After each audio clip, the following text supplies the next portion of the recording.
Shalom Ubracha, nous poursuivons avec la 9e Mishnah du 10e Pérek. La Mishnah nous enseigne le digne d'une clé, où le Tana nous dit Lo yamod adam birshut hayachid viftar birshut harabim. Quelqu'un n'a pas le droit de se trouver dans le domaine privé, reshut hayachid, qui est donc fermé par 4 mechitzot, et il va ouvrir dans le reshut harabim, c'est-à-dire il va prendre une clé qui est posée dans le reshut harabim et il va ouvrir la porte comme la porte d'un magasin, comme c'était l'habitude à l'époque. Cette porte se trouve dans le reshut harabim, même si de là où se trouve la clé jusqu'à la porte, il n'y a pas 4 amot, comme nous l'avons vu qu'on ne peut pas déplacer quelque chose à l'arba amot. Si on se trouve dans un reshut hayachid, on peut déplacer quelque chose dans le reshut harabim à moins de arba amot. Mais ici, malgré tout, c'est interdit. Pourquoi? Parce que comme c'est une clé et qu'on vient ouvrir une porte de l'extérieur, on craint qu'il va ramener la clé là où il se trouve, et donc il y a là une transgression, puisque la clé était dans le domaine public, et on va la ramener dans un domaine privé. Donc là, la Mishnah nous dit, un homme ne pourra pas être debout dans le domaine privé, et ouvrir dans le domaine public avec une clé qui se trouvait dans le domaine public et que je vais ouvrir la porte de l'extérieur. Ou inversement, il est dans le reshut harabim, viftar birshut hayachid, il veut ouvrir, il rentre sa main par une fenêtre dans le reshut hayachid, il prend une clé pour ouvrir la porte, impossible, puisqu'il y a une crainte qui va peut-être ramener la clé là où il se trouve, et la imkanasa mechitza gva sarat farim, sauf s'il a fait derrière lui une mechitza, c'est-à-dire il a fermé d'une hauteur de 10 tfachim, et donc lui-même se trouve dans un domaine fermé, dans un reshut hayachid, et donc même s'il ramène la clé de l'intérieur là où il se trouve, il n'y a pas de transgression de Shabbat. Divrei Rabbi Meir, ce sont les paroles de Rabbi Meir. Amroulo, mais les Chachamim lui ont dit. Pourtant, Maaseh Beshuk Shel Patamim, c'était le cas dans le chouk, dans le marché de Patamim, c'est-à-dire de ceux qui vendaient de la viande qu'on engraissait, Shaya Berushalim, qui se trouvait à Jérusalem, Shayu Noalim, il fermait, Umanichim et Amafter Bechalon Shalgaba Petar, il posait la clé sur la fenêtre qui se trouvait au-dessus de la porte.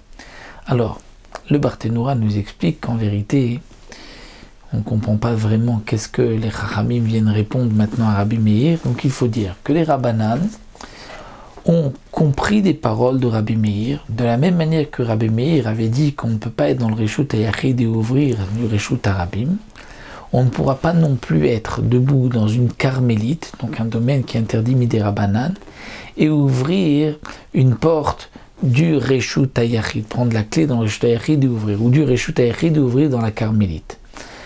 Et donc, puisque les Chachamim ont compris que d'après Rabbi Meir, de la même manière qu'il y avait une crainte, si je suis dans un domaine et que j'ouvre la porte d'une clé qui se trouve dans un autre domaine, il y a une crainte que je vais ramener la clé vers moi et transgresser une interdiction minatora d'un reshut hayachid et d'un reshut harabim, les Chachamim ont compris de Rabbi Meir que même d'une carmélite, un reshut hayachid, c'était la même chose, parce qu'il y avait une crainte que je vais ramener la clé dans le reshut hayachid. Pourtant, si je ramène la clé de la carmélite vers le reshut hayachid ou inversement, il n'y a qu'une interdiction midei rabbanan. Est-ce que les Chachamim vont m'interdire d'ouvrir de l'extérieur de l'intérieur, de peur que je vais ramener la clé et ne transgresser qu'un issur midei rabbanan?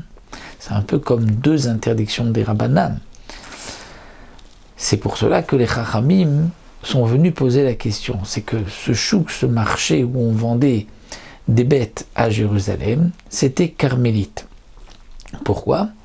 Parce que Yerushalayim est considéré comme une carmélite, étant donné qu'on fermait les portes la nuit de Yerushalayim.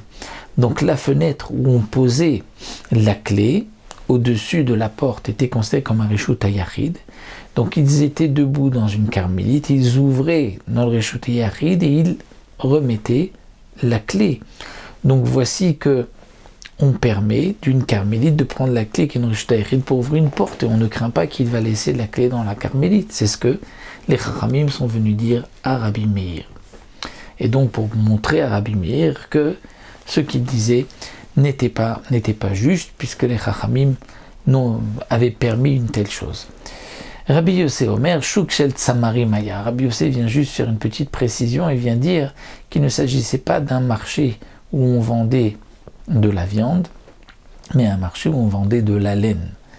Mais ça ne change pas que la preuve est la même, puisque Yerushalem est considéré comme une carmélite, et il prenait la clé qui se trouvait au-dessus donc de la porte, sur une fenêtre au-dessus de la porte, et cette fenêtre, elle était Reshut HaYachid.